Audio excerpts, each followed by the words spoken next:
course, there's a lot of space, but it's not so nice. The car is usually really smelly, it stinks, it loses oil, and it's very dangerous, especially for kids. So how can we make the car city better?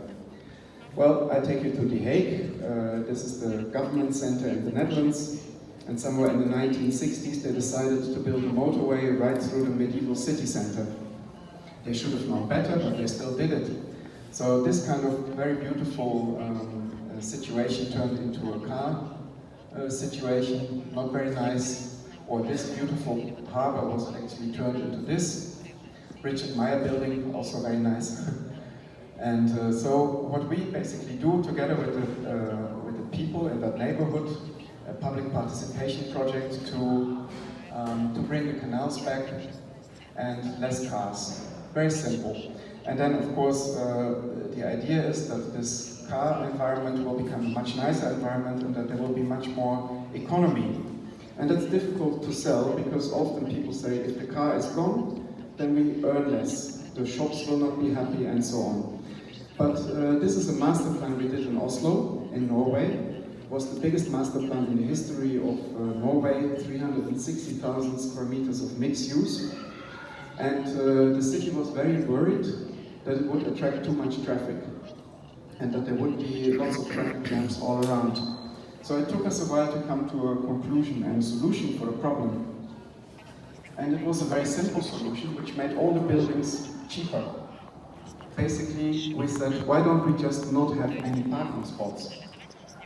This is right next to Central Station.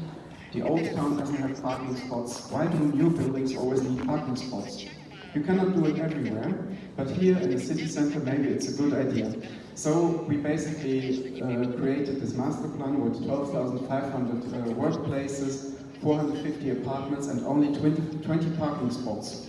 And then it has minus 6,250 car journeys a day, minus all this CO2. So the entire city benefits from the fact that we just have less parking spots, and it was much cheaper to build. Sometimes the solution to urban planning is super low-tech and very, very easy. And it works very well. It was all sold. Everybody who earned money, they usually use it at MIPIM to show how great Oslo is. And then the city asked us, can you do this on an urban scale for the entire metro region? Because we need to grow, and we need to have basically 1 million extra inhabitants, and we emphasized that probably we need 40% more infrastructure. It's a really big investment. So we went to all the metro stops, we drew a 5-minute walking circle around the metro stops, put them into a computer software, and then analyzed how many square meters you could possibly add. And then we came, after this research, to the conclusion that without new infrastructure, Oslo can build basically 500,000 new dwellings. So you don't have to build new metro lines, you just need to densify the city a little bit, not invest too much in all this, just be a bit smarter basically. They liked it a lot and now they're trying to do it. In Seoul, the mayor invited us to a competition. And they had this big old motorway bridge going over Central Station. You see, not very valued. Many of the buildings were empty because it was highly polluted and not a very attractive area. And the mayor said, I want to turn this into a park, like in New York, the High Line. But I want to have a very specific park for Seoul, not for the High Line. So we were invited, we went there, we did a bit of research, we found some green stuff. Could we connect this? Could we also connect the vibrant streets? So you see, most of the vibrant pedestrian streets are not connected to cars. So basically, people are trying to get away of cars. So how can we improve this area and then have a synergy so that everything is walkable? And with this bridge, maybe we could solve all these things. But how to program a park here? Well, what we could not do, like the High Line, is have earth on the bridge because the bridge was very weak. So we needed to work with flower pots. And what do we put into the flower pots was the question. So we thought about maybe we'll just make a botanical garden, like a plant library. From A to Z in the Korean alphabet, we plant everything that grows in Seoul into these pots. And this is how we did it. So we spread the pots over the bridge. And that was our competition entry. And because every pot was round, we also did a lot of urban furniture, libraries, cafes, and so on. And this is how we built it. In only half a year, of course, we won the competition. And then in only half a year time, we built this, what we call the Sky Garden of Seoul. And here you see it. It starts on the ground floor. Here's one of the flower pots. You can also see what kind of plant is in there. It's on every pot it says what's inside, and you can sit on them. You can also dance. There's a little stage. There's a little swimming pool. There's places for shadow. An education center for plants, very important. You can also look down on the traffic, and you can basically enjoy the green. And it's a very successful project. They use it a lot. 1 million people a month walk over this park now. You see hundreds of selfies are taken. That's also something very Asian. And in downtown, where it also crosses, they actually connected quite a few buildings to it. And these buildings were then turned into hotels and shopping centers. And suddenly it works all very well. So there is more commerce because of these buildings. And here this terrace is looking out onto what used to be a motorway before it that was closed, and you wouldn't want to look at it, and now you look onto it. It's the attraction. You see it gets very, very busy actually, a bit too busy sometimes. And yeah, so the investment was 30 million euro, and sometimes that's very important to say in architecture. But the buildings, they went up in real estate value with 125 million euro and 95 million euro. So basically, it's a really good business model to get rid of the cars. We also saw that recently in Madrid, where the mayor was very courageous. She threw the cars out of the city center and then raised the retail sales in the city center. Very, very good. Wow. Keep going on. Preservation. Also here we want to do something. This is a residential street in Amsterdam. Maybe 100 years ago, one of the first photos of this street. And then it changed through the times. You see the car comes, instantly it's less nice. And then the big brands come. It's now the most expensive shopping street of the Netherlands. So you see that all the former homes on the ground floor, they are now very expensive shops. And then Amsterdam renovated 4 museums, and since then we have an incredible amount of Chinese tourists. Lots and lots and lots of Chinese tourists. And after they went to see Van Gogh paintings, these Chinese tourists want to go and buy some Chanel.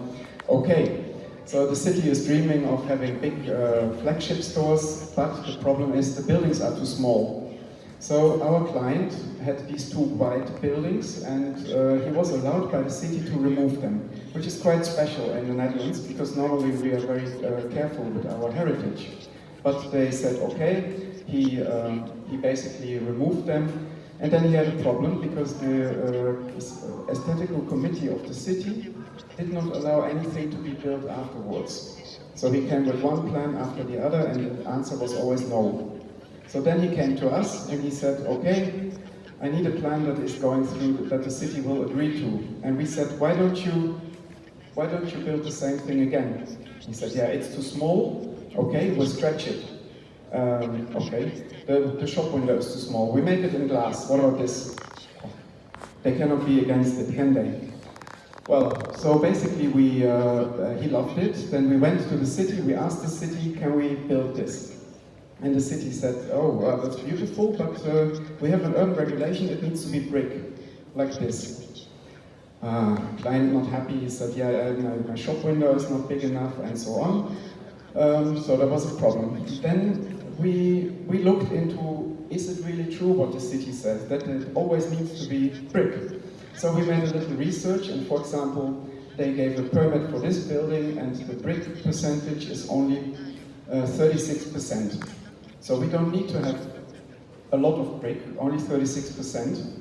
And then here it's only 16%. And so we made a catalog of all the different building permits and what was allowed. And then we came to the conclusion that basically we could come up with this, because they couldn't say no anymore. We came, they said, no, this is too much glass. He said, no, no, no, in this building it's the same amount, in this, and this, and this, and this. So you have to basically allow this. So they couldn't say no, that was very good. So they said yes. But then we had a problem because we didn't know how to make this thing happen. Yeah. So we went to Venice because they know how to make glass, and we found a family company that was actually very good at making glass, and they made the glass, and everything that went wrong they could just put back into the oven, very beautiful. So the bricks we solved. But then how do you connect the bricks of glass to each other? Because we want to see through it, so we want to have a cement that is actually see-through. We didn't have that before.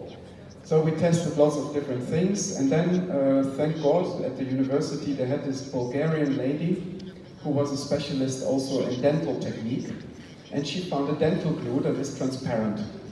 And this is dental glue, you know, the same stuff applied to your teeth, which is applied to glass brick. Then you have light, also like at a dentist, you know, you get a filling, they put a bit of light on it. So for 10 minutes, then it becomes super hard, as hard like concrete. And just to be sure, we tested it, and it stood the test. So we could actually use this stuff. That was really cool. And then we had we tested the facade. Was it good enough? No, it wasn't. You see the red part in the center, that wouldn't sustain it. So we needed extra support, no problem. And then we ordered all these elements in Italy. And they brought them, they were put into a big warehouse. Here they come. Everything is in glass, you see. So we had to make these arches, very good, very beautiful, and very lengthy process. The rest of the building then was completed, so all we needed to have is the glass facade was needed to be built. And that was a very long process, because for every brick you needed half an hour. And it needed to be absolutely dust-free. If even 1 grain of sand would be in between the glass bricks, they would all break. So it needed to be super clean. That was the cleanest construction site of Amsterdam. No, and then it was unveiled. And you know, after we went through all this trouble, Chanel came in, and they didn't need that much space. So they put the plasterboard behind the glass facade. And that was a bit of a problem. Well, you know, things happen. But this is how it looks. It's quite beautiful. And it fits into the historical context. It's a copy of what was there before. And everybody who sees it wants to touch it. So they need to clean it a lot, because people keep touching it. And this is the Crystal House in Amsterdam. And here you see how it fits into the historical context. And then very good news happened, which is very recent. Chanel moved out into a smaller shop, and another French brand moved in, Hermès, and they opened it up. So now we have the full visibility and transparency that we wanted for this building. Wow, what do we do after that? So we were called by another luxury brand, and they also wanted to have a very special facade, and that was Bulgari. And they wanted to have a facade